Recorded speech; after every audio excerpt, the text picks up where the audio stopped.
Satisfaction will be the feeling you get after watching my anime summary today. This is the revenge journey of the protagonist named Angelo. From a young age, he was forced to witness his parents and younger brother being killed right in front of him by a group of mafia members. He was lucky enough to survive by hiding inside a closet. Although he managed to escape in time, the place he once called home was burned to ashes by the mafia. Carrying this hatred inside him, Angelo swore that he would find and kill everyone responsible for murdering his family. 7 years after the massacre, Angelo had now grown up and changed his name to Bruno. The pain still lingered deep within him even after all these years. Then, on one fateful rainy day, he received a mysterious letter. When he opened it and stared at the name Venetti, Bruno immediately knew that this was the clue that could lead him to the mafia. He smiled and immediately set off. Meanwhile, at an illegal winery, which was considered illegal because the government had banned alcoholic beverages at the time, we returned to the winery, where Serrato and Cordio were discussing selling wine to the mafia at 3 times the usual price even though they hated them. Just then, a knock sounded at the door. When Cordio opened it, a thug appeared and casually attacked him before forcing him to sell his wine. When Cordio firmly refused, the thug barged into his wine-making room and began smashing everything. While the thug was enjoying himself, Bruno suddenly appeared from behind and struck him with a club. The two then sat down and talked. Cordio expressed his concern about Bruno's decision to return to that town, but Bruno did not care. He had come today to ask Cordio to work with him. Since Cordio's mother had passed away, there was no longer anyone who could be used to threaten him, so Bruno proposed that they sell wine to the mafia. However, Cordio disliked them and reminded Bruno of what they had done to his family. Bruno simply said that all he needed was for Cordio to trust him. The two then shook hands and agreed to work together. They headed toward the sand dunes known as the island, where their wine could be sold at a high price. Cordio worried that the upscale illegal bars there would not let them in. They entered an illegal bar that had been converted from a church. Inside, another man was giving some wine to the owner to taste. The man praised it, guessing that it was high-quality wine smuggled across the border because he could tell immediately from its smell. The owner sarcastically asked whether he had stolen the wine from the Orco family, since Orco controlled all the routes. The man was startled and asked how the owner knew. Just then, Bruno and Cordio walked in. Unexpectedly, Fango also arrived outside. He approached a driver and asked whether anyone had been stealing his wine. He introduced himself and confirmed that he belonged to the Orco family. The driver gave him a careless answer, which irritated him greatly. Fango then ordered his men to beat the driver for getting his shoes dirty. Inside, the owner asked where the wine had come from. Bruno said that he had brought it in himself. When the man pressed him for more details, Bruno avoided the question and instead offered to sell him the wine. The owner angrily refused, saying he had no interest in wine made in bathtubs by worthless trash. He cursed Bruno as an arrogant brat. However, the other man stopped him and drank the entire glass of wine. He found it quite good and told the owner not to get angry. He then ordered another coffee. The man asked Bruno how much he wanted to sell the wine for, but rejected the offer when Bruno quoted a fake price of 3.5 coins, saying it was far too expensive. He then asked how much wine Bruno could supply each week. Just then, Fango suddenly entered. He apologized for the interruption, introduced himself again, and announced that he had come looking for a man named Nero Venetti. Everyone began whispering that Nero was the boss's son. The owner reminded him that the island's law prohibited settling personal grudges there. Fango laughed and said that he had come to enforce the law because his wine had been hidden in the bar's parking lot.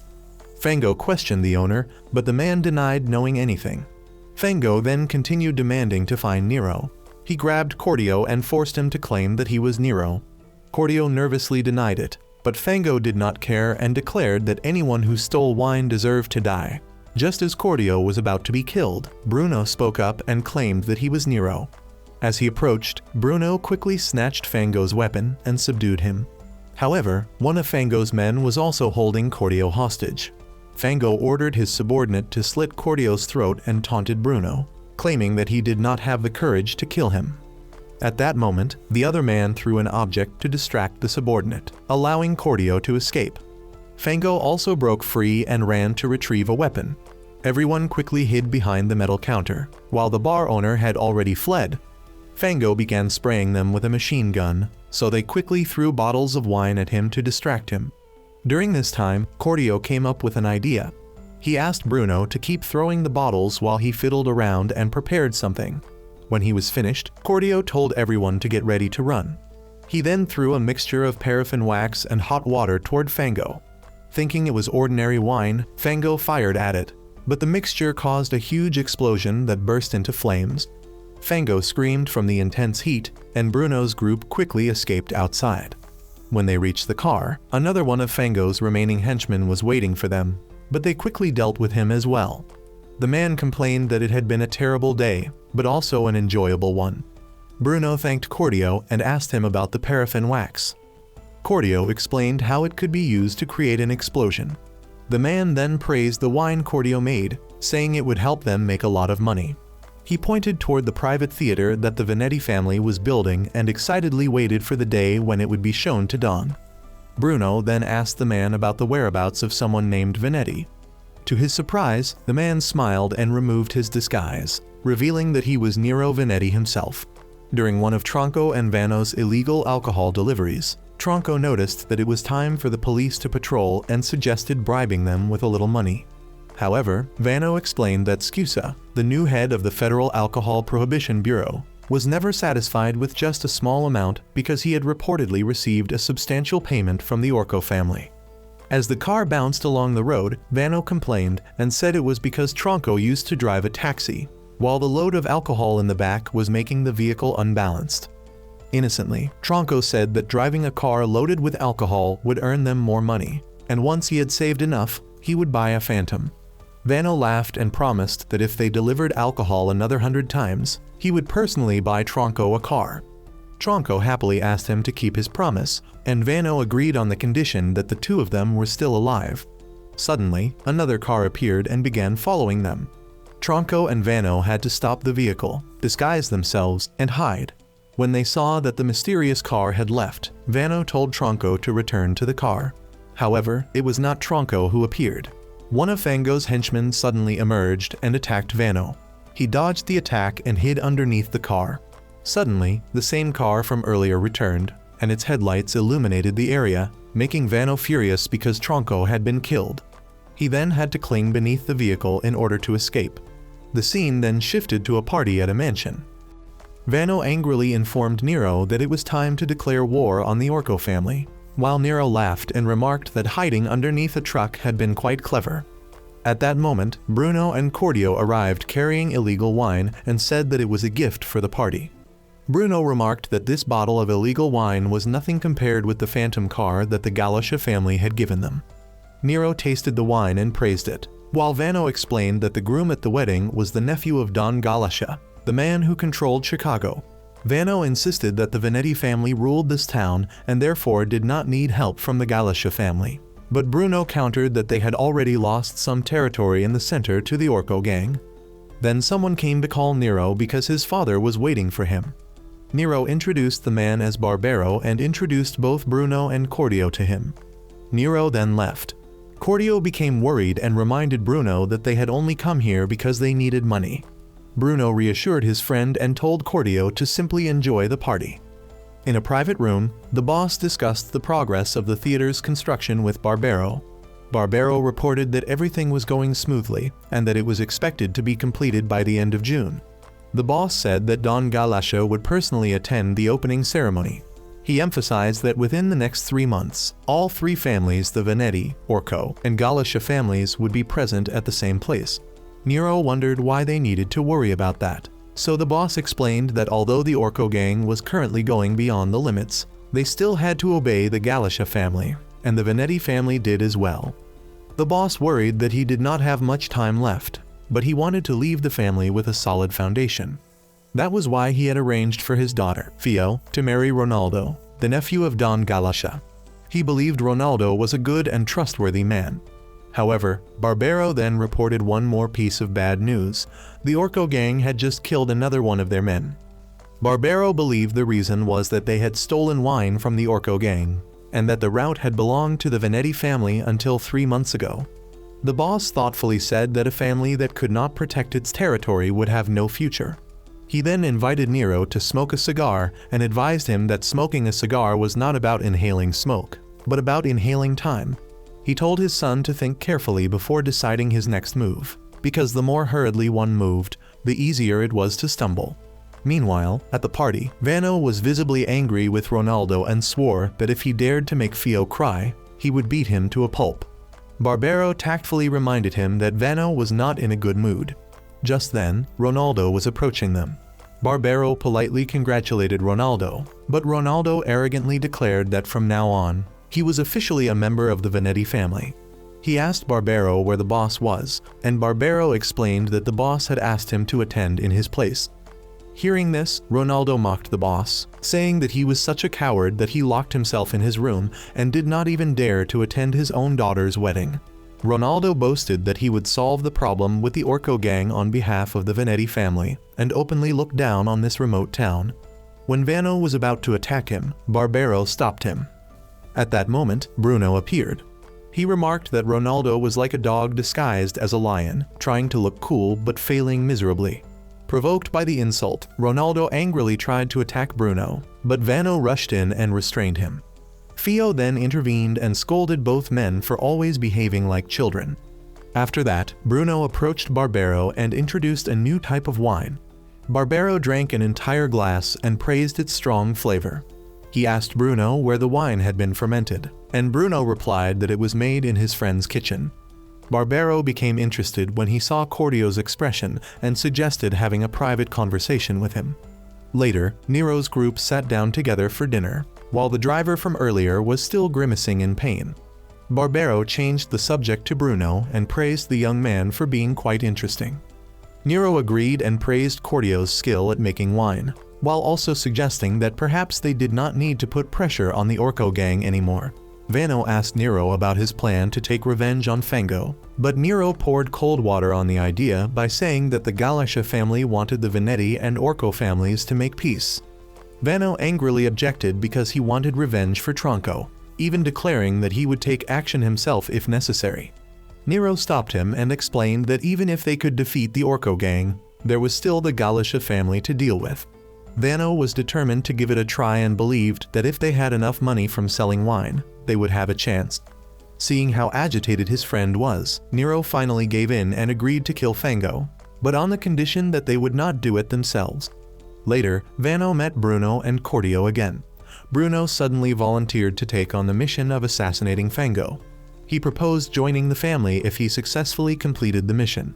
Although Vano was the one who had initiated the idea, he admitted that it was a dangerous mission because the Orco gang had just killed one of their young men. Bruno still insisted that he wanted to try.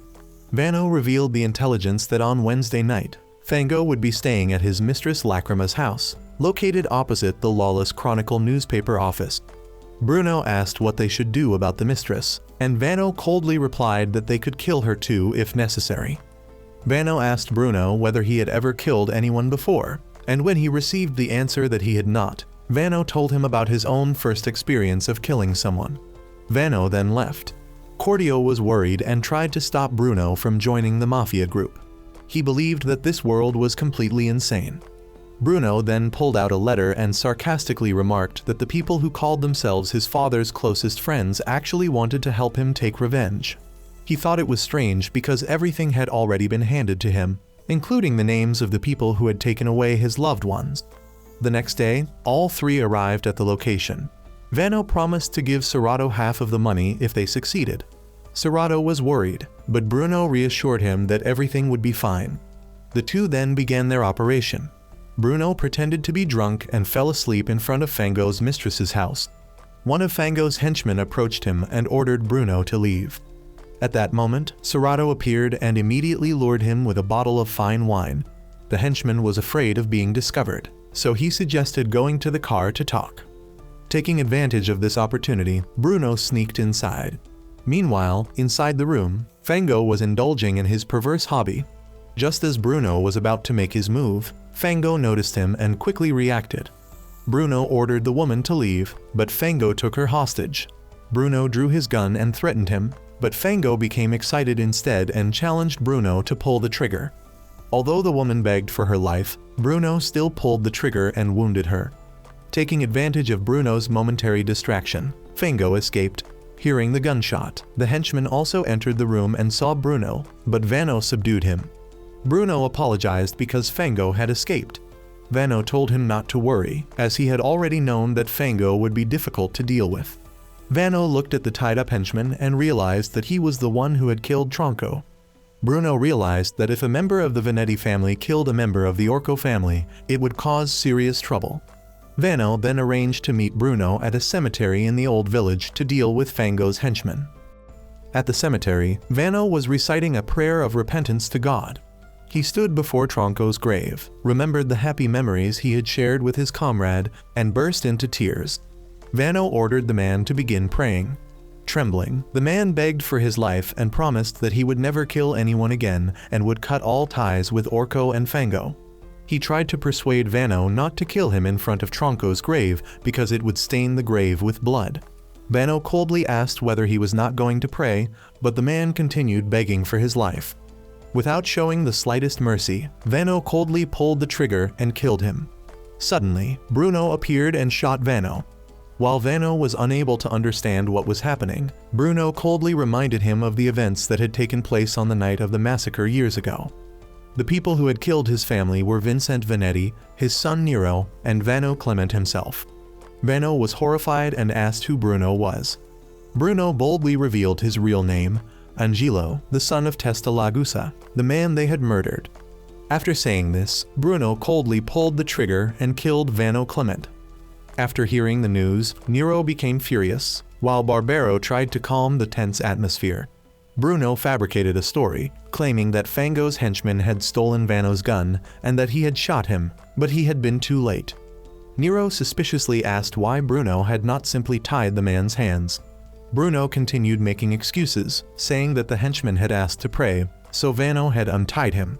Hearing this, Nero ordered Bruno to lead them to the scene. Bruno took everyone to the cemetery, but when he pointed to the place where Vano and Fango's henchman had died, the henchman's body had disappeared without leaving a trace.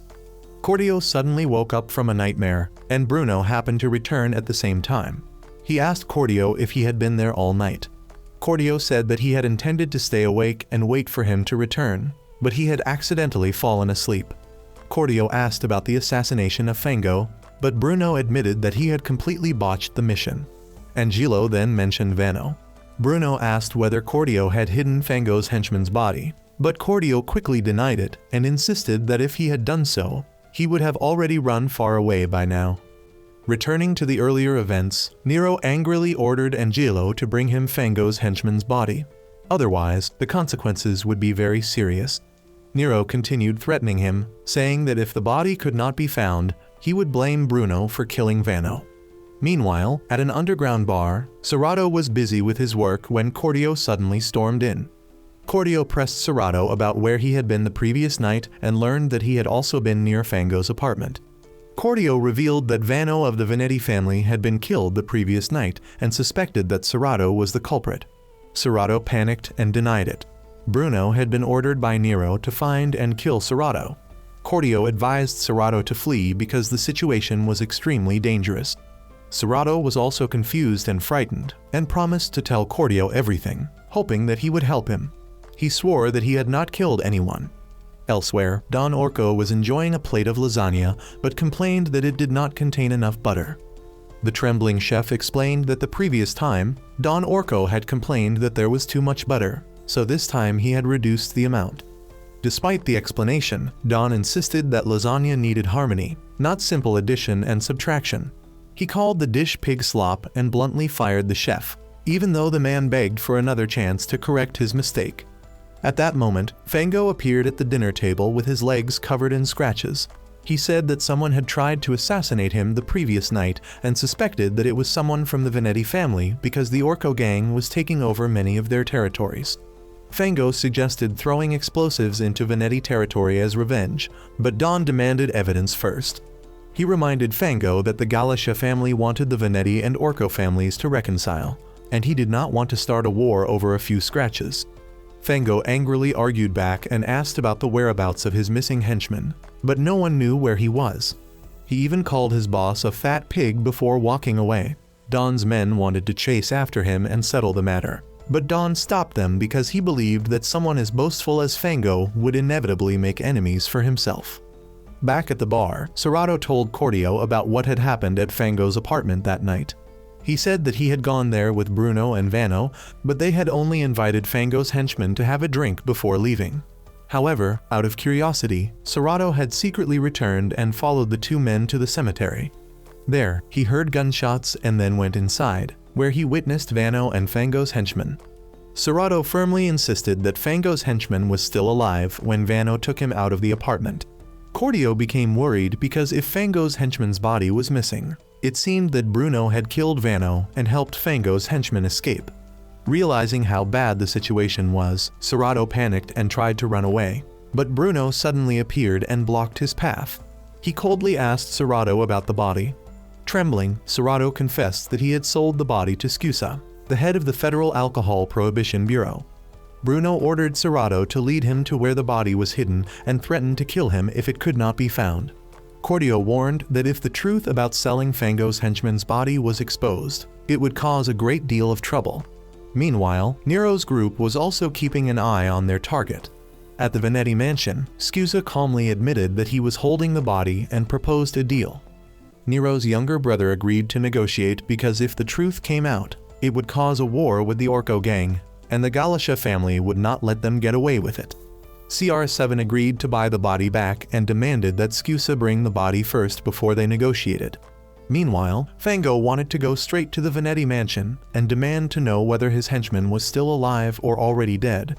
The others tried to stop him because Don did not want any trouble, and he also did not have much longer to live. Just then, Fango spotted Nero's car passing by and immediately chased after it. At the same time, Bruno's group arrived at the place where the body was hidden in order to dispose of it. Coincidentally, Nero also arrived there. Elsewhere, the Venetti family was furious about losing Vano. They considered it extremely foolish that he had allowed himself to be captured and killed. CR7 suspected that Vano had killed Fango's henchmen to avenge their own man who had been killed by the Orco gang, and Vano's older brother also knew about it. He feared that the Galicia family would not forgive Nero and would personally intervene if the Venetti family did not deal with the matter themselves. Freight demanded that the boss hand Nero over to him so he could deal with him. Meanwhile, the driver's older brother was being beaten by Fango's men as they tried to force information out of him. They heard a noise coming from the building and decided to go upstairs. At the meeting point, Nero proposed exchanging Fango's henchman for one of his own men. The two sides moved toward each other, but Fango noticed something suspicious because his henchman looked thinner and was wearing different clothes. Realizing that he had been tricked, Fango immediately ordered his men to open fire. A fierce gunfight broke out. Nero's group quickly retreated, and Fango's group chased after them but failed to catch them. Fango laughed maniacally because he now had an excuse to declare war on the Venetti family. After leaving, Nero's group went to the harbor. Freight informed Nero that he had to leave the city as soon as possible because the consequences would be disastrous if he were discovered.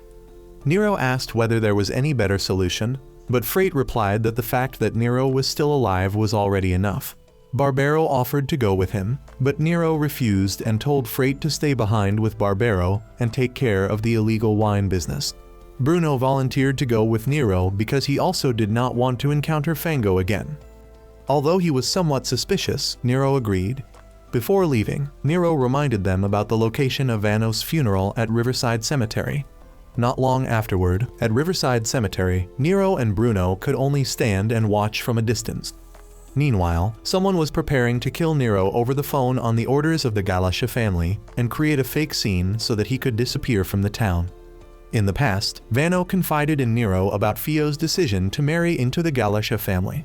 Although he knew that she had no feelings for this marriage, Fio had to sacrifice her personal happiness for the benefit of the family. Faced with Nero's many questions, Vano helplessly explained that everything was much more complicated than it appeared on the surface. After waking from the dream, Nero and Bruno had been traveling for 3 days. At this point, Nero complained that he was hungry. He also complained that the car was moving too slowly. but Bruno argued that if they drove any faster, the car would break down. Bored, Nero took over the driving from Bruno. At that moment, a man tried to hitch a ride, but because the two were arguing with each other, they failed to notice him and simply drove past. The two eventually stopped at a diner and ate pancakes together. Nero praised the pancakes for being delicious, while Bruno thought they were nothing special. After the meal, they discussed finding somewhere to rest. The owner of the diner suggested the nearby town of Coda, but Nero worried about the cost because they were running out of money. Bruno suggested sleeping in the car, but Nero firmly refused because he needed a comfortable place where he could stretch his legs. In the end, their solution was to rent a tent at a campsite, following the diner owner's recommendation. Meanwhile, the man who had tried to hitch a ride eventually found a horse-drawn carriage. As for Bruno and Nero, when they arrived, they walked around and looked at the campsite because there were many people camping there. Nero then invited Bruno to play piñata, and the game reminded him of his childhood memories with Freight. The children around them hit the animal-shaped piñata and caused lots of candy to fall out. After that, Nero also performed a ball juggling act in front of the children, making them admire him. Nero invited Bruno to join him, but Bruno was not very interested. However, Nero provoked him, so Bruno reluctantly stepped up and gave it a try. While they were having fun, Bruno discovered that his wallet had mysteriously disappeared. He angrily suspected the nearby children of stealing it, but the real culprit was Bruno himself, who had used a two-finger trick to slip around and take it, even pulling Nero's pants down in the process. At night, when only the two of them remained, they began talking about their past. Nero told Bruno about the first circus performance he and Vano had secretly gone to see after running away from home. Memories of his childhood came flooding back, including the beatings he received from his father for stealing money, but he still felt that it had been worth it. He also recalled the first time he became involved with the mafia world. It was a dirty job when he was 14, a bloody hit in which he had to pull the trigger. Although the attempt was unsuccessful, it became the turning point that dragged him deeper into the underworld. Bruno mocked him, saying that now he had become a penniless drifter who could only entertain people with his pathetic juggling tricks. The next morning, they went to a grocery store to buy supplies. However, a rude police officer showed hostility toward the two strangers and advised them to leave. Bruno bribed him with a little money and asked where they could buy gasoline, but the corrupt cop said that gasoline was currently banned from sale. He suggested that they go to a drugstore to buy it and told them to remember the password. At this point, the two split up to handle their tasks. Bruno went to buy supplies, while Nero entered the shop, used the password, and went into an underground bar. There, he found some gasoline, but when it was time to pay, he realized he did not have any money. Nero then came up with an idea. Meanwhile, the corrupt cop was questioning a stranger who had just entered the town. He took the man's wallet and cigarettes, then cruelly beat the man's dog. Afterward, the cop inspected the stranger's cargo. When he opened the container, he was extremely shocked to find a corpse inside. The man then grabbed the corrupt cop tightly and demanded to know the whereabouts of the two young strangers. Although the terrified cop admitted that he had encountered them, the giant man still did not spare him and killed him. After buying the supplies, Bruno also began looking for Nero. Meanwhile, Nero was making money by competing in arm wrestling. After winning several matches, he finally earned enough. Just as he was about to leave, the Mexican man arrived. He took out a photograph and confirmed that Nero was the person he was looking for. Nero challenged the man to an arm wrestling match, and the man agreed. As soon as the match began, the Mexican man slammed Nero down and punched him. Nero kicked him in the groin and quickly escaped. As soon as he got outside, Bruno drove the car over and hit the man again. Nero and Bruno then had to abandon the car and run for their lives. Eventually, they began preparing to fight inside a warehouse. Just as they blocked the front door, the Mexican man suddenly charged in through a window. He kicked Bruno down and rushed to finish him off. Nero fired at him, but the bullets had no effect. The Mexican man then kicked Nero down as well, forcing him to crawl around. Bruno regained consciousness and threw a food box at the man. While the Mexican was distracted, Nero finished him off with a knife strike to the back. The two quickly fled the scene. As soon as they left the warehouse, its owner arrived after hearing the noise.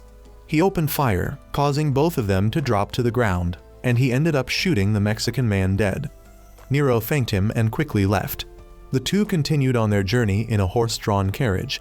Not long afterward, the two stopped at a diner. Nero continued complaining that he was completely fed up with this kind of food, but Bruno advised him to eat because otherwise he would go hungry. After that, Nero contacted Barbero and received news about an unexpected truce between the Venetti family and the Orco gang. The decision surprised both of them, because Orco had previously ordered an assassination attempt on Fango, which had ended in complete failure. Barbero analyzed that Orco could not deal with both the Venetti family and Fango's madness at the same time, so the truce was a strategic move that would allow them to temporarily strengthen their forces and avoid unnecessary losses. In addition, the information that Fango and more than 20 of his men were hiding on the island made the situation even more complicated. The island was under the control of Grancio, who seemed to be supporting Fango, or at least providing him with a safe place to hide. This connection proved that Fango was not alone. He had prepared carefully and made clever moves to protect himself and his forces. Hearing this, Nero believed that the truce would pave the way for his return to the town, especially since the Galasha family had no reason to oppose the reconciliation. However, Barbero quickly crushed that hope by revealing that the agreement had been negotiated and established by Nero's younger brother and Ronaldo themselves. This meant that Frate was gradually strengthening his position and power within the family while pushing Nero to the sidelines. Nevertheless, Barbero still advised Nero to remain in hiding for the time being and arranged to meet him at the lodge in 2 days to discuss their next plan. Some time later, Nero decided not to return to the city immediately and instead led Bruno along a secluded trail. The car traveled deeper into a deserted area, completely isolated from the outside world. When they arrived, they entered a wooden cabin hidden in the forest. Someone called out asking who was there, and Nero quickly answered. Inside was a large illegal distillery, which Nero proudly called the Lodge. Wooden oak barrels were stacked on top of one another, while the smell of alcohol and fermentation lingered in the air. The two then met Barbero, and Cordio was also there. Cordio explained that he had been asked to come and help. Barbero explained that the distillery was bringing in enormous profits, especially thanks to Cordio's exclusive brewing formula, which was complicated but produced exceptionally high-quality liquor.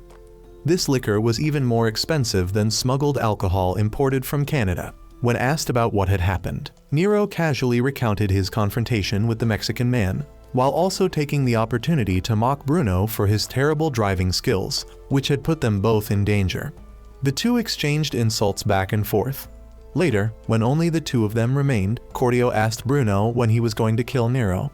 Cordio knew that Nero was one of the enemies on Bruno's revenge list, but Bruno's recent actions made him suspicious. Bruno explained that in order to take revenge, he first needed to get close to the boss and earn his trust. To accomplish that, he could not act hastily. He had to patiently wait for the right moment and use Nero as an important stepping stone in his plan. Just then, Nero offered Bruno the chance to join the Venetti family and promised to personally introduce him to the boss. Bruno accepted the offer. At the same time, Nero was also assigned the task of keeping an eye on Ronaldo when he returned to the mansion. Meanwhile, Frate and Nero's driver, Tiger, were waiting for Nero. Tiger questioned whether Orco could be trusted to honor the truce, but Frate firmly assured him that the agreement had been securely established after extensive negotiations. To celebrate his brother's return, Frate invited Tiger to try the new liquor. At the same time, at a restaurant, Orco was extremely furious. His dinner had been ruined by a terrible lasagna, and he was angry because the chef had not followed the recipe correctly. Orco's perfectionism and hot temper were clearly shown by his threat to throw the chef to the pigs. Although they were in the middle of a truce, there were still many bodyguards surrounding Orco, showing just how suspicious and highly cautious he was. Meanwhile, when Nero and Bruno returned, they noticed something unusual. The guards were not familiar faces, and the atmosphere around them was extremely tense. Sensing danger, Bruno immediately realized that they were being ambushed. Tiger appeared and told the two of them to run. Then a group of men appeared and opened fire. Tiger was shot in the shoulder, but Nero managed to pull him into the car and escape in time. Nero's men also appeared at the gate and provided cover for the three of them. This was clearly a threatening message from Frate. Tiger had been shot and was losing a great deal of blood, making the situation extremely critical. Nero realized that Frate had made the first move, perhaps because he had sensed Nero's suspicions. Thanks to Tiger, they had managed to survive, but the price they had paid was enormous. Back at the Venetti mansion, the boss explained that Nero's death was one of the conditions Orko had demanded for the truce, because Nero had previously tried to kill Fango. He considered this a fitting punishment, a price that had to be paid to maintain peace for the family. Frate was disappointed by the boss's decision. He could not accept that his father had ordered the death of his own brother. The boss insisted that the Venetti family were not puppets in the hands of the Galasha family, but Frate argued that obedience was necessary in exchange for protection from such a powerful force. The deep disagreement between father and son sparked a heated argument, pushing the Venetti family to the brink of division. While fleeing, Tiger's wound became increasingly serious. They could not take him to a doctor because they were afraid of being tracked down. Both Orko and the Venetti family were relentlessly hunting them. Every route out of the city had been sealed off, and the boats at the bridge had also been blocked. Time was running out, and death was lurking around them with every passing minute. Meanwhile, CR7 appeared and declared that he would be the one to take control of the Venetti family. This decision seemed to have the boss's backing, and Ronaldo did not hesitate to say that Nero had to die. At their temporary hideout, Cordio anxiously advised Bruno to run away because they had nothing to do with this conflict and revenge was not worth sacrificing their lives for.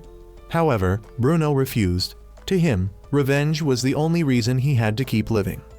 If he gave up, he would lose the only purpose he had left in life. Tiger's condition continued to worsen. He had lost consciousness and might not survive the night. In desperation, Bruno came up with an idea. Take Tiger to the island where Fango was hiding. There was a doctor there, and more importantly, they were enemies of the Venetti family. Nero strongly objected, arguing that Fango was a brutal madman who would never agree to help them, especially after everything that had happened. However, Bruno stood firm, believing that he could persuade Fango. He decided to take the risk alone, bringing all of Cordio's smuggled liquor as bait. Bruno and Cordio then sailed a small boat, secretly crossing the river to reach the island despite Nero's men trying to stop them. After reaching the other side of the harbor, Bruno firmly demanded to meet Fango. They were then taken back to the church bar, where the two encountered the woman whom Bruno had spared during the previous attempt to assassinate Fango. Even more surprisingly, Serrato was also there. He had betrayed Scusa. The woman then took them to meet Fango. Fango recognized Bruno and showed great interest in his proposal for cooperation, but at the same time, he threatened that he would never forgive the death of his subordinate. However, when Bruno presented an attractive deal handing over the surviving Orko to Fango, his proposal struck directly at Fango's ambition to seize power and excited him greatly.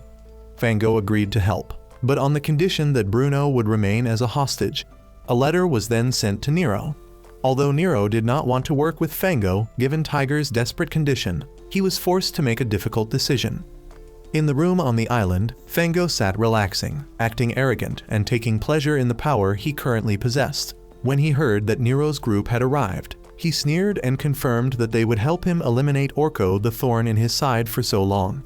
He asked about the plan Bruno had mentioned, but when he received the blunt answer that there was no plan at all, he looked surprised and irritated. Fango shouted for food and liquor, complaining about the previous meal, and ordered Nero to lick his shoe.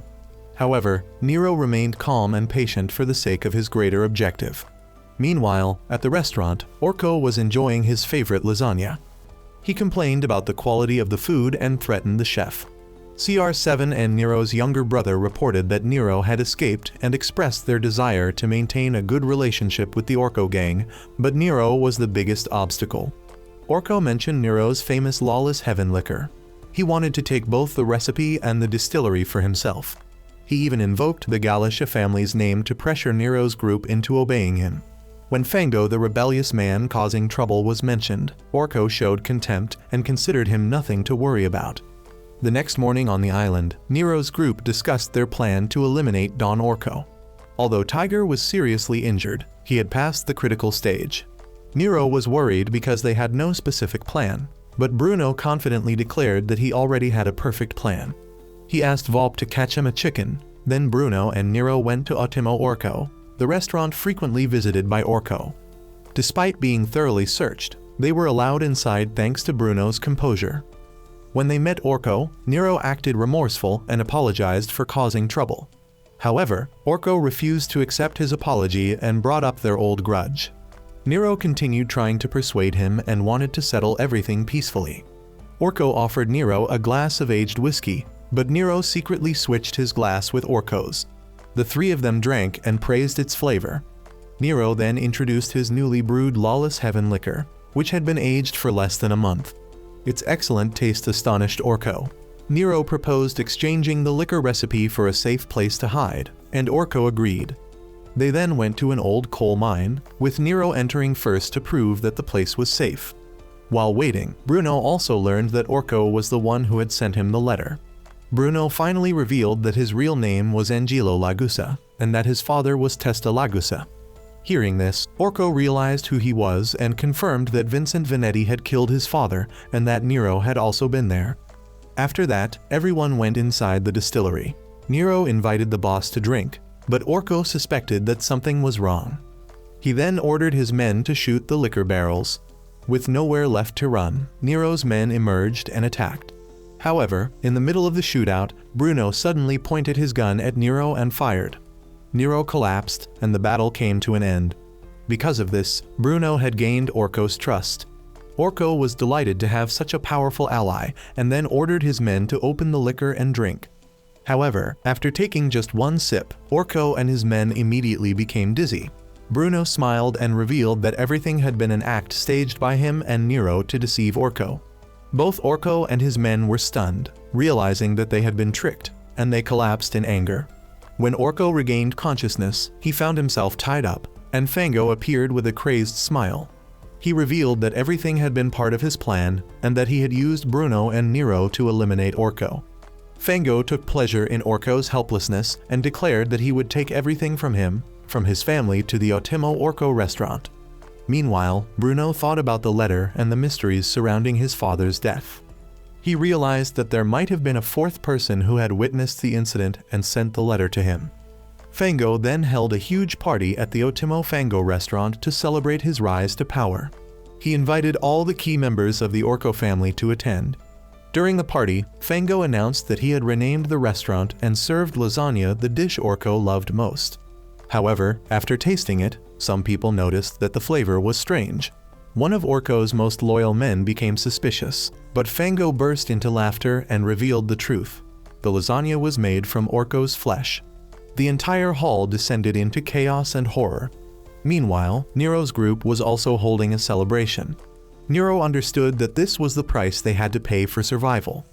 Bruno reminded them that the road ahead would be even more difficult and filled with greater challenges.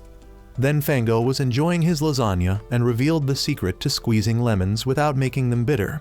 You have to roll the lemon in your hand for about 30 seconds to apply a little pressure. He thanked Nero's group for helping him eliminate Orko and rise to power. Although the lasagna was delicious, Fango still felt nostalgic for the familiar flavor it had before. He proudly showed off the cheese imported from Puglia, southern Italy, which was also the hometown of Rudolph Valentino. Fango declared that his next target was the Vanetti family and affirmed that Nero's group was now a team bound together through life and death. He did not hesitate to call them his roommates and assign them the task of causing trouble. Although he acted friendly, Fango still revealed his cunning nature as he coveted the Lawless Heaven liquor recipe. Barbero was worried that Fango would squeeze them dry, steal the liquor recipe, and then eliminate them once they were no longer useful. Nero's group realized that the Vanetti family was the only place they could rely on, but Frate and Ronaldo were major obstacles. Meanwhile, Frate was drowning in alcohol and despair. Ronaldo appeared, praising Frate's sincerity and calling it a quality that he possessed but Nero lacked. He urged Frate to kill Nero, claiming that he was the only one who could save the family. Ronaldo gave Frate a punching bag to help him relieve his stress. At a bar, a drunken customer got lucky and demanded to buy a bottle of Lawless Heaven, but the owner refused and sent him to Fango's bar instead. Nero and his subordinate Volpe then appeared and came to the drunken man's rescue. Ganzam, Nero's uncle, was also there and was invited to eat lasagna at Ottimo Fango. Ganzo advised Nero to return home and promised to act as a mediator to resolve the conflict between the two brothers. He reminded Nero of everything he had done to raise him. However, Nero knew very well that the members of his family did not miss him at all. Instead, everyone wanted to take his position. Later, at the Venetti mansion, the sharp decline in revenue caused everyone to become worried. Gonzo criticized Frate for being naive enough to think they could make money by brewing illegal liquor. He warned that Fango and Nero were gradually pushing the Venetti family toward bankruptcy. Ronaldo declared that the conflict between Nero and Frate had now become a matter of survival. He also reminded everyone that Nero was an enemy of the family and that Don Galasha wanted Frate to take over the family. Gonzo was worried about Fango, but he also realized that without the recipe, Fango's distillery was nothing more than a huge sauna. All attention was now focused on Cordio, who possessed the liquor recipe. In the middle of the night, Nero secretly went to meet Frate and Fio. Frate recalled the onion soup that their mother Connie used to make and wanted everything to return to the way it was before. He believed that he had always supported their father in order to protect the family, but Nero argued that his younger brother only cared about his cheap pride. Nero believed that protecting the family while losing one's pride meant nothing. Frate feared that the family would be swallowed up by the Galashas if they opposed them. Nero accused Frate of being Ronaldo's puppet and of always doing whatever he wanted since they were children. He also brought up the times Frate had skipped church services and spent his time playing instead. Frate angrily claimed that Nero had always looked down on him and that their father had loved Nero more. He insisted that Ronaldo was the one who recognized his abilities.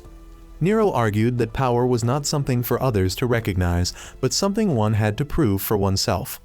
The argument reached its peak when Frate cursed Nero and wished for him to die. Suddenly, Fio suggested that the two brothers should talk to Ronaldo, but the conflict between them had already become too deep to reconcile. After leaving, Nero told Bruno that they would continue working with CR7 because, after all, Frate was still his brother, but this decision greatly displeased Bruno. He then went to talk to Volpe, knowing that Volpe was loyal to Nero. The two planned to eliminate CR7 and Frate. On Sunday, as CR7 and Frate had just left the church, Bruno and Volpe followed them. When the time was right, Volpe opened fire, wounding CR7. However, his men also arrived, causing the plan to fail, and the two quickly fled. Volpe was seriously injured and needed medical treatment, but Bruno suddenly turned against him and shot him dead. When CR7's men arrived, they found only Volpe's corpse and the damaged car. After this incident, which was the final straw between the two brothers, they now had only two choices: kill or be killed. Frate hung Volpe's body up high to provoke Nero. From then on, numerous assassination attempts took place every day. Meanwhile, Fio was pregnant. The baby would become a symbol of reconciliation between the Galasha and Venetti families, and she hoped the child could bring everyone back onto the right path. After informing Nero about the pregnancy, however, Bruno came to meet Fio on Nero's behalf and gave her a bouquet of flowers. He told her that Nero would arrive a little later. Fio noticed a piece of paper attached to the flowers, and when she read it, she was shocked. Meanwhile, CR7 was determined to talk to Nero this time. He wanted the three of them to have a frank conversation. Ronaldo was worried and had already prepared a gun on him. Fio asked if he intended to kill her two brothers. He believed that the Venetti family had no choice but to become puppets of the Galashas, and Frate understood that. However, Fio suddenly pulled out a gun and shot Ronaldo dead. In pain, she admitted that this was the only way to protect Frate and the family. Bruno then entered to clean up the scene and said goodnight before leaving. Frate was devastated when he learned that Ronaldo was dead. Nero then came in and advised him to return to his hometown and rest, but Frate refused. He knew he would never be able to return. He opened up about his jealousy toward Nero, who had always been loved by their father despite always doing things his own way. Frate desperately wanted recognition rather than love. Bruno mocked Frate for dragging so many people into their bloody sibling conflict and advised him to put an end to everything. Frate insisted that he was not afraid and would prove his own abilities. Despite Nero's attempts to stop him, Frate remained determined to act. Bruno also provoked Frate, and eventually Frate fired at Nero. However, Nero shot first and killed his younger brother. He then arranged for Fio to leave for another place, and told her that Frate had killed Ronaldo. So Nero had been forced to kill Frate to prove his loyalty to the Galashas. Everything had been arranged properly. After all the misunderstandings were cleared up and Fio left, Nero stood before his family's graves. Bruno approached him and declared that from that day onward, he would be like a brother to Nero. A memorial ceremony was held by the Venetti family to honor the deceased wife, Theo, and Frate. During the ceremony, Delphi, a representative of the Federal Alcohol Bureau from Chicago, appeared. He declared that he would restore order to the town of Lawless and target both mafia groups, the Venetti family and Fango. Delphi believed that the power struggle between the two gangs was threatening social order, and he promised to conduct a thorough crackdown on illegal distilleries and cut off the mafia's source of income. Delphi's stern declaration made the atmosphere at the ceremony extremely tense. After the ceremony ended, Barbero and the others discussed Delphi. They realized that although he was arrogant, he was also a threat that could not be underestimated. Some suggested reducing Lawless Heaven production to avoid attracting Delphi's attention, but Nero rejected the idea and ordered them to continue production. Meanwhile, Nero mocked Delphi's appearance, especially his large nose. They believed that Delphi was stubborn but easy to deal with. Barbero argued that it was time to eliminate the Venetti family. At a restaurant, Bruno and Cordio met with Delphi. They attempted to bribe him into turning a blind eye to the Venetti family's illegal activities, but Delphi firmly refused and insisted that he would not allow money to cloud his judgment. He then threatened them, revealing that he already knew detailed information about his family. Delphi's actions enraged Nero and the others, making them feel deeply humiliated. In the days that followed, Delphi continued to launch raids, attacking numerous illegal distilleries and mafia liquor-selling establishments. Newspapers widely reported on Delphi's campaign, causing bars to become wary and reluctant to import illegal liquor. The Venetti family's revenue was severely affected. Some members became angry and suggested using force to intimidate Delphi, but Bruno advised them to be careful and think carefully before taking action. Nero later had a private conversation with Bruno. He was worried about the current situation and felt increasingly isolated. He believed that he was the only person left who could protect the family and that he needed a trustworthy companion. Nero invited Bruno to face these difficulties together with him, and Bruno agreed. Cordio later met with Serrato. Serrato revealed that Fango wanted to recruit Bruno in preparation for the post-Prohibition era, but Cordio rejected the offer, believing that Fango was not someone they could trust. Cordio also revealed that Delphi was investigating the Lodge, Nero's secret distillery. Realizing how dangerous the situation had become, Cordio decided to deal with Delphi himself. Cordio approached Delphi through a bold plan targeting his family. Delphi received an anonymous phone call demanding that he stop investigating the lodge, but he firmly refused. The next morning, while Delphi's family was preparing to go on a picnic, his wife got into the car while it was running, when suddenly the vehicle exploded and burst into flames. Cordio called Fango and confirmed that Delphi had been threatened. Fango was surprised and suspicious about the source of the information, but Cordio refused to reveal it. During a meeting of the Venetti family, Gonzo announced that Delphi had become frightened and stopped investigating the lodge. As they were leaving, an assassin working for Fango suddenly appeared and asked to join the Venetti family, but Nero refused him. Suddenly, a group of men opened fire on Nero. Bruno quickly noticed the attack and got Nero out of there. Nero realized that Fango was behind the incident. Bruno told everyone to remain calm and search for the traitor who had leaked information about the meeting to Fango. Shortly afterward, at Fango's headquarters, Cordio was brought there to avoid suspicion that he was the traitor. Fango acted friendly and promised Cordio a wealthy life if he cooperated with him. Fango believed that once Nero was killed, the Venetti family would collapse and they would become the rulers of Lawless. However, Cordio felt lonely and could no longer trust anyone. At the distillery, Cordio met Barbero and informed him that the location of the distillery had been exposed. Barbero told Cordio to memorize the names of everyone invited to the distillery in order to prevent enemies from infiltrating it. Meanwhile, at his hideout, Scusa met with Fango. He offered to exchange the secret Lawless Heaven liquor recipe for a large sum of money. Fango agreed and promised to reward Scusa generously. Scusa also mentioned Cordio and claimed that Cordio knew too many secrets and therefore needed to be eliminated. Later, Cordio met Fango at his castle. Fango suddenly changed his attitude and announced that he was ending his cooperation with Cordio because he had obtained the secret liquor recipe from Scusa. Fango also revealed that Scusa had been killed because he demanded too much money. Without hesitation, Fango ordered Cordio to leave and threatened to reveal the identity of the traitor to Nero. Fango then picked up the phone and called Nero. By this point, Cordio had finally seen Fango's true nature and decided to strike. He smashed a bottle and attacked Fango from behind. Fango was seriously wounded and collapsed. Cordio continued attacking him until he was dead. Even before his death, Fango still wore a crazed smile on his face. Carmelo interrogated Cordio, demanding to know why he had targeted Nero and who had been behind it, while also asking how they had discovered that Cordio was the traitor.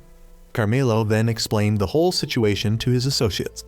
Cordio had revealed Nero's schedule to Fango, and then he had returned to the island the previous day. Carmelo, who had switched sides from the Orco gang, had voluntarily turned himself in and provided them with information about Cordio. He also revealed that his superiors wanted to cooperate with them because without Fango, they would be doomed as well. Carmelo shouted at Cordio, demanding that he reveal why he had targeted Nero, what plans he had made with Fango, and whether anyone else was involved.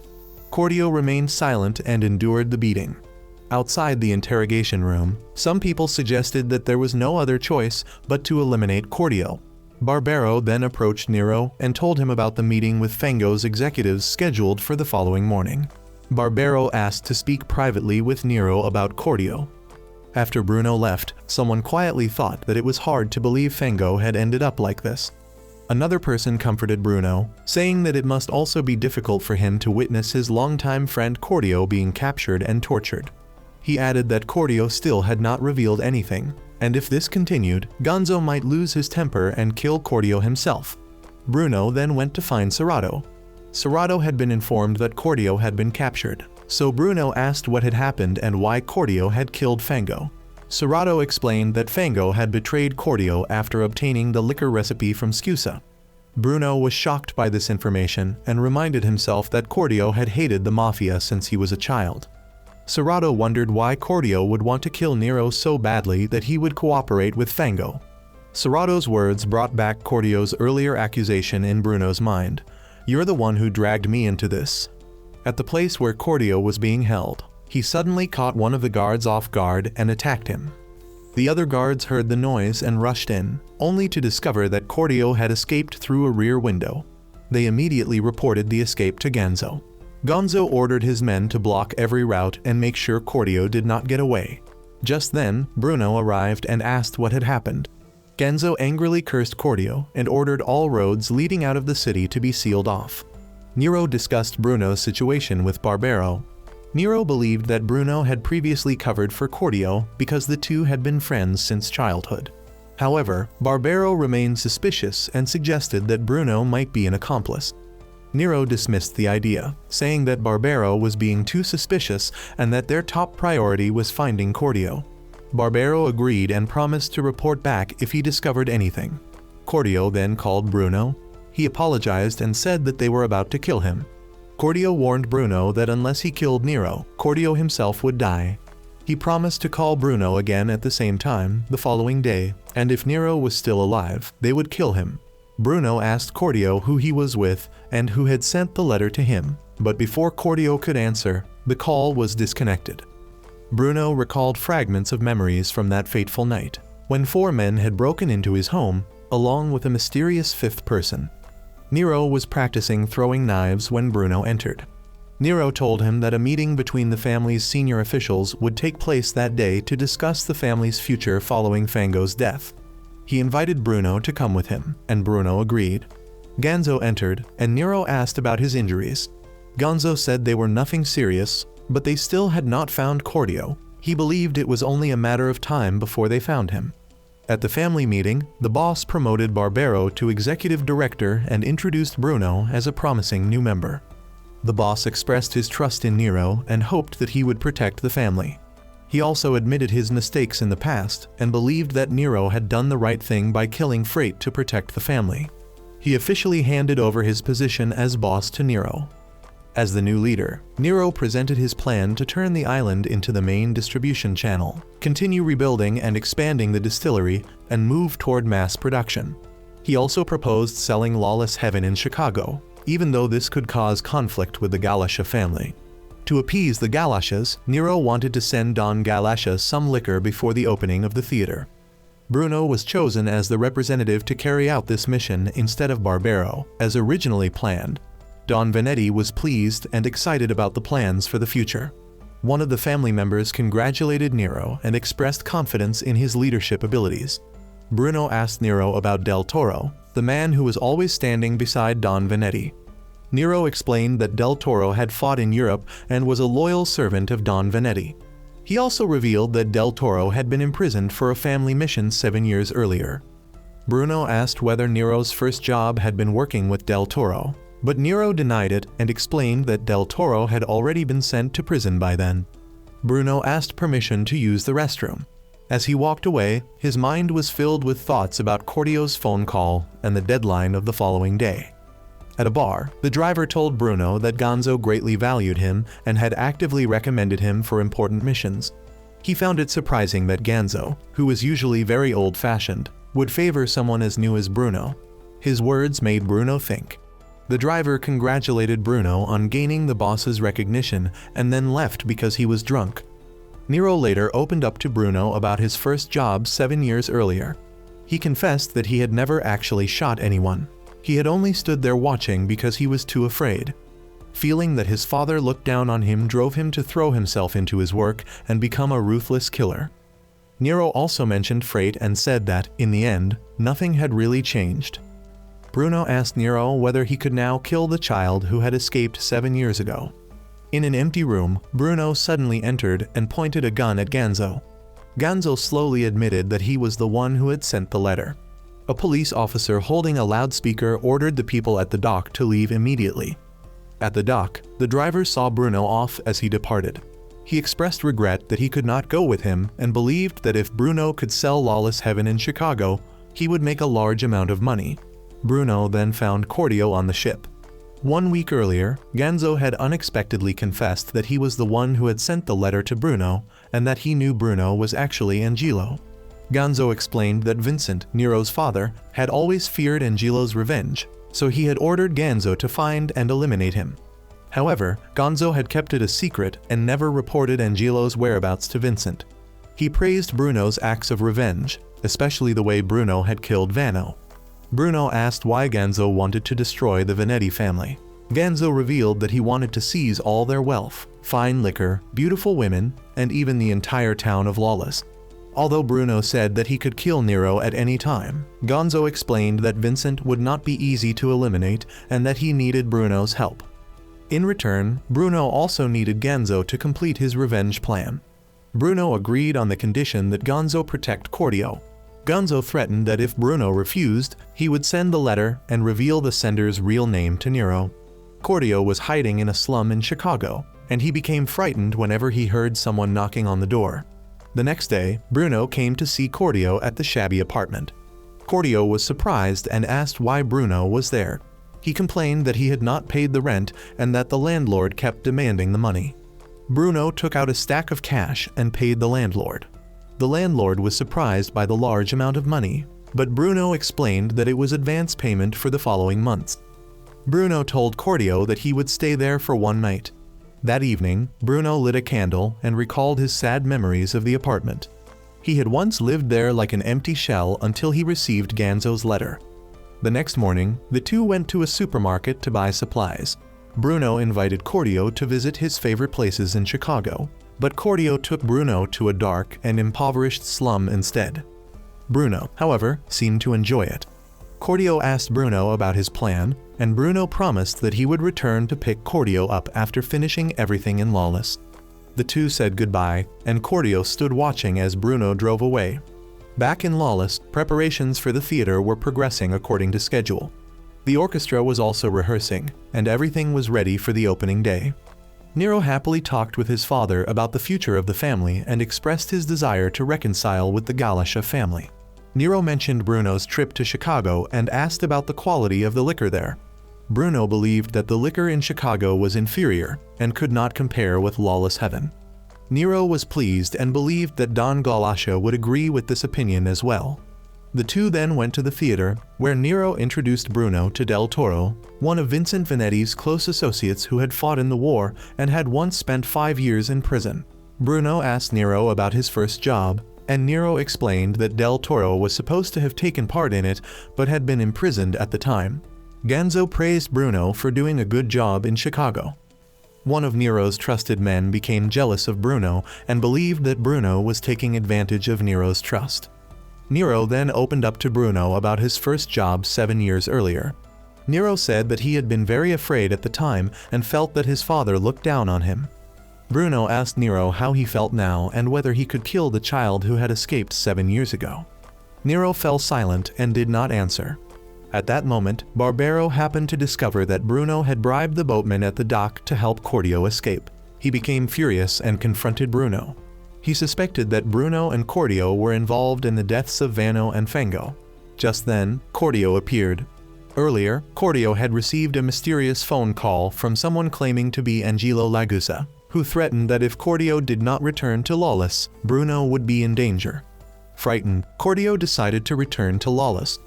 Nero questioned Cordio about why he had betrayed the family and killed Fango. Cordio explained that Fango had betrayed him and that he had wanted to protect Bruno. Barbero did not believe him and insisted that Cordio and Bruno were accomplices. He questioned Cordio about what had happened at the dock, but Cordio denied everything. Barbero suspected that Cordio and Bruno were plotting to overthrow Nero. He warned Nero about Bruno's danger and suggested killing both Cordio and Bruno. Nero stood up for Bruno and argued that Cordio had acted alone. He refused to believe that Bruno was involved in the incident. Bruno suddenly stepped forward and pointed a gun at Cordio. Nero ordered Bruno to kill Cordio to prove his innocence. Bruno hesitated, his hand trembling around the gun.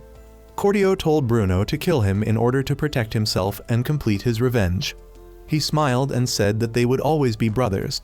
In despair, Bruno pulled the trigger and killed Cordio. Bruno collapsed beside Cordio's body.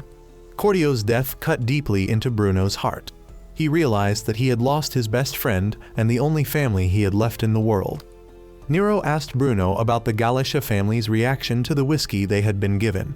Bruno confirmed that they were very pleased and considered all the previous conflicts over Ronaldo to have been resolved. Nero mentioned Strega, a relative of Don Galicia who had attended the funeral, and asked Bruno whether he had met him in Chicago. Bruno gave a vague answer and avoided the question. Meanwhile, as the Vanetti family prepared to welcome Don Galicia at the newly built theater, Barbero appeared extremely worried and reminded Nero to be careful. His uncle Ganzo, however, deliberately reassured him, saying there was no need to be overly nervous. When Don Galicia arrived, he praised Nero and promised a good relationship in the future. He also introduced his nephew Strega to Nero and expressed his hope that the two would work together. Don Vincent, Nero's father, appeared and welcomed Don Galicia. He humbly said that he had handed everything over to Nero so that he could retire and rest. The two then enjoyed the Lawless Heaven liquor that Bruno had brought back, and Don Galicia promised to help make the liquor famous in Chicago. Suddenly, Don Vincent suffered a severe coughing fit. While Nero helped his father, Don Galicia turned to Bruno and asked whether he would like to come to Chicago and work for him.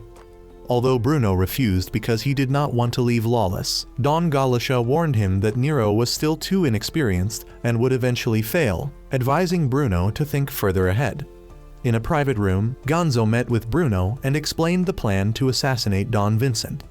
Ganzo revealed that Don Vincent's room had a bulletproof door that could not be opened from the outside without a key. The plan was for Bruno to disguise himself as someone coming to rescue Don Vincent after the hired men had taken down Del Toro, who was guarding the door. Amid the chaos, Bruno would kill Don Vincent and Nero, then frame the hired men for the murders. Bruno asked Ganzo to put his name on the threatening letter as proof that they were accomplices, and Ganzo agreed. He also revealed a shocking truth to Bruno. 7 years earlier, Don Vincent had conspired with the Galicia family, but Bruno's father, Testa Lagusa, discovered the secret, forcing Don Vincent to kill the entire Lagusa family to silence them. Although Ganzo knew that Bruno had not fired a shot that night, he still wanted to use Bruno as a tool for revenge. Meanwhile, Strega and his men were secretly making their own plans. He trusted Bruno's abilities and hoped that Bruno would successfully complete the mission to kill Don Vincent. thereby paving the way for the unification of the Galasha family. In Nero's room, Barbero suggested removing Bruno from the theater's security team because he suspected that Bruno still harbored resentment over Cordio's death. However, Nero dismissed the idea, believing that Bruno had already proven his loyalty. Nero believed that Bruno was simply a lonely man who needed an ideal to live for, and he would be the one to give Bruno that purpose. Elsewhere, Don Vincent was lying in a hospital bed and opened up to Nero about his painful past. He regretted having personally killed his close friend Testa Lagusa and his family, even though he believed it had been the only way to protect his family from being swallowed up by the Galashas. Nero comforted his father and affirmed that the honor and survival of the Venetti family were what mattered most. Bruno returned to his room and recalled the image of Cordio. He wondered what his true purpose in returning to the town had been and whether revenge would ever bring him peace. The day of the theater's grand opening finally arrived.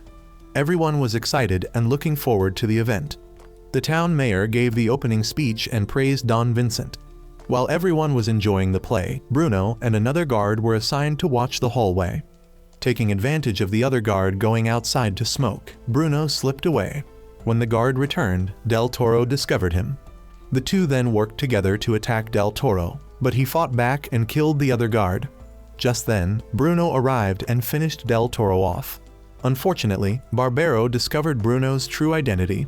Barbero interrogated Bruno about the threatening letter and his dark schemes. Bruno said something that enraged Barbero, who was about to kill him, but Ganzo shot and killed Barbero. Nero and Tiger searched everywhere for Barbero. When they reached the locked room, they discovered Barbero's body. Ganzo appeared and pretended not to know what had happened. Nero realized that the assassin was targeting Don Vincent and hurried to save his father. Meanwhile, in the theater's VIP room, Bruno appeared, pointed his gun at the boss, and declared that he was Angelo Lagusa, the son of Testa Lagusa, who had returned to take revenge. Don Galasha was surprised and seemed amused, believing that this was an interesting performance. However, Bruno did not shoot the boss. Instead, he shot Don Galasha directly. The incident threw the entire theater into chaos. Don Galasha's men mistakenly believed that the Venetti family had betrayed him, so they shot Ganzo and ordered an attack. Nero rushed to his father, but it was too late. Don Vincent breathed his last in Nero's arms. With deep regret, he realized that all his efforts to protect his family over the years had ultimately come to nothing. Meanwhile, Bruno quietly walked away. He whispered to Cordio's spirit that he had fulfilled his promise of revenge.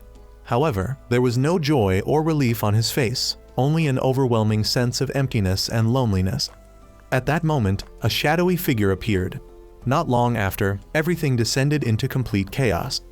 Bruno was being arranged to leave and escape the disaster, but while he was waiting for the car, Nero arrived and captured him. Nero wondered how he could have been foolish enough to trust someone like Bruno, and he swore that he would use his own hands to put an end to everything. A short while later, a group of men arrived. Seeing Bruno's battered condition, they asked him some questions, but Bruno remained indifferent, showing no concern whatsoever. They wondered why they had allowed Bruno to survive after he had killed the Don.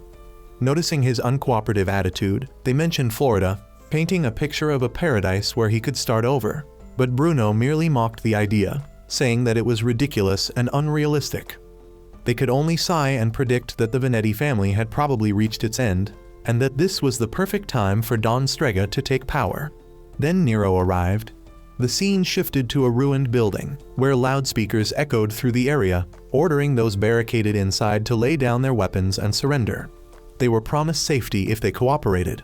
Before long, several men came out with their hands raised, repeatedly begging the attackers not to shoot. Inside the building, the situation was extremely tense. The remaining members of the gang were facing relentless attacks from the Galasha forces. There were so many of them that one subordinate remarked that even if they managed to hit every shot, it would barely make a difference. Realizing that they could no longer resist, one of them suggested retreating. Nero then contacted his driver and informed him of the new gathering point, room 501 at the Lawless Hotel. He also told him that everyone was being evacuated to the island. Nero asked whether the subordinate planned to leave as well and advised everyone to retreat as quickly as possible, because no one wanted to die in the very place where Fango had met his end. The subordinate agreed, realizing that the enemy's true target was Nero, and quickly ended the call. Tiger looked at Nero hesitantly as if he wanted to say something, but ultimately remained silent. Before leaving, he gave Nero one final message. When you see him, make sure you punch him hard for me. Nero then returned to Serato and Bruno, who was tied up and sitting in the car. Serato wondered where they were going because he knew there was no way to escape the Galatia forces' encirclement. He turned to Bruno and demanded to know why he was there and why he was still alive when his revenge against the Venetti family appeared to be complete. He angrily questioned Bruno about Cordio, the friend who had always hated the mafia but had ultimately been dragged into this world. Cordio had rejected every temptation involving money, yet Bruno had pushed him to the brink, driving him into madness and ultimately causing his death. Serato shouted furiously about the injustice of Bruno being alive while Cordio had to die. Nero coldly ordered Serato to be quiet. Serato refused to give up and continued questioning Bruno about the person who had sent the mysterious letter. When Bruno simply answered Ganzo, Serato realized that he had been deceived from every direction. Bruno calmly recounted the course of his revenge. From the moment he received the letter until he had one by one taken the lives of everyone whose names were written on it, Freight, Volpe, Del Toro, Barbero, and Vano, he was now the only surviving person on that list. He explained that the reason he had not killed Nero from the beginning was because he needed to get close to him in order to deal with Vincent, who always kept himself inside the mansion. He wanted both father and son to experience unbearable pain, a suffering far worse than death itself. However, he regretted that Vincent had died too soon. Nero went berserk and pointed his gun at Bruno's head, but then he managed to calm himself and told them that they should leave as quickly as possible. Nero knocked Bruno unconscious and muttered, "I'll save that for later." Meanwhile, Serato mocked the mafia, saying that they always acted as though they knew everything when in reality they knew nothing. At the same time, in a warehouse, Tiger and the remaining men stayed behind to make a last stand. They drank together, and Tiger encouraged everyone to take a sip to keep their spirits up. The boat was ready, and they prepared to leave Lawless. When gunshots rang out outside, one of the men rushed out to check and shouted for everyone to hurry to the boat. However, their enemies were already waiting for them. Nero was wounded, with blood running down his arm, but he bravely stayed behind and fired at the enemy to cover his comrades' escape. In the end, however, Tiger and the remaining men were killed in the hail of bullets. Not long afterward, Nero's entire gang was wiped out. Strega watched the situation and remarked that the power of the person at the top had grown too far. Meanwhile, Nero's group had already traveled far away. While they were stopping for gas, Serato asked Bruno and Nero if they wanted to have breakfast, but Nero refused and drove away, leaving him behind. As Nero drove, he complained about Strega's excessive confidence. Bruno recalled the time when Strega had rescued him. Strega had asked Bruno why he had shot Don Galatia, and Bruno had calmly replied that the man had already lived a fulfilling life, and his death would benefit Strega. Bruno realized that it had actually been the Venetti family who had killed his family, and that Strega was now using him to destroy them. Strega explained that he had rescued Bruno as a gesture of gratitude because Bruno's actions had accelerated his plan to become the Don. He offered Bruno freedom in exchange for cooperating with him to kill one more person, because the town of Lawless would soon become worthless once Prohibition ended. Bruno, looking exhausted and indifferent, simply replied, "I don't care anymore." The scene then shifted to a small restaurant, where a cheerful waiter brought out an appetizing meal, explaining that it was a special meal reserved for dangerous prisoners. Nero warned him not to stare at Bruno, because everyone who became involved with him ended up suffering a tragic fate. After the meal, Bruno and Nero continued their journey. Bruno directed Nero south toward Highway 41, with the sea as their destination, a place Serato had never been to before. The two then camped together again. Nero angrily asked Bruno why he had not simply left the city. Bruno replied that he wanted to see his revenge play reach its conclusion. Nero asked whether he felt satisfied. Bruno admitted that he had once believed revenge would give him a reason to live, but in the end, all it had given him was emptiness and meaninglessness. Serato was furious and could not accept such a cruel truth. He shouted, questioning what meaning the deaths of all those who had fallen had. He blamed Bruno and asked why Bruno had not killed him as well, why he had allowed him to live with this torment. If Bruno had never trusted him, then he should have killed him on that fateful night 7 years ago. Bruno remained silent for a long time before gently saying, "You don't need a reason to live. You just need to live." He explained that the simple reason he had not killed Serato was that he simply did not want to. After that, the two continued their journey together. They traveled through the places they had once visited together and spent their final moments enjoying each other's company. Eventually, they reached their final destination, the sea. The two walked along the beach together, continuing across the empty shore as the sound of the waves rolled steadily in, washing away their regrets and suffering. Their footprints in the sand gradually disappeared, leaving behind a vast emptiness, much like their souls at that moment. And then, what was destined to happen finally happened. A single gunshot rang out. We never learn exactly what happened. Nero then set off and began his own journey. The final image shows small waves gently rolling onto the shore, erasing the footprints in the sand. And with that, the anime comes to an end. Goodbye.